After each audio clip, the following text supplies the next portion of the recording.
আমি বাংলাদেশ ইসলামী ছাত্র সংস্থা সেক্রেটারি আফসানা আক্তার। আপনারা জেনে থাকবেন যে বিগত বছরগুলোতে আসলে আমরা সামনে এসে কথা বলার মতো সুযোগ আমাদের দেওয়া হয় নাই। আমরা নানাভাবে চেষ্টা করেছি নিজেদের জায়গা থেকে, কিন্তু যে কণ্ঠস্বর তুলে ধরার আসলে সুযোগটা আমরা পাই নাই। তো এই যে আমরা সুযোগটা পেয়েছি জুলাই গণঅভ্যুত্থানের পর, আমরা যেই সবচেয়ে বড় যে আমাদের পাওয়া সেটা হচ্ছে কথা বলা।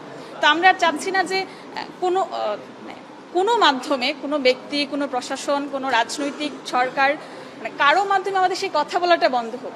আমরা চাই যে কোনো ধর্ম, বর্ণ নির্বিশেষে সবাই যেন তাদের কথাটা বলতে পারে। সেই সব ধরনের শিক্ষার্থীদের প্রতিনিধিত্ব করতে আসলে আমরা এসেছি। আপনারা জানেন যে বিগত সময়গুলোতে আমাদের হিজাব নিকাব নিয়ে একটা ভীতিকর পরিস্থিতি ছিল।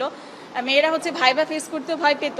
তো সেই জায়গায় যখন আমার এই ড্রেসে কেউ দেখবে যে আমি কেন্দ্রীয় ছাত্র সংসদে প্রতিনিধিত্ব করছি, আমার মনে হয় যে সেটা মেয়েদেরকে সাহস যোগাবে, যে তারা আসলে সাহস পাবে যে না, আমি হচ্ছে আমার ড্রেস, আমার রুচি, আমার পছন্দ, সেটা আসলে আমার চলার পথে কোনো বাধা হবে না।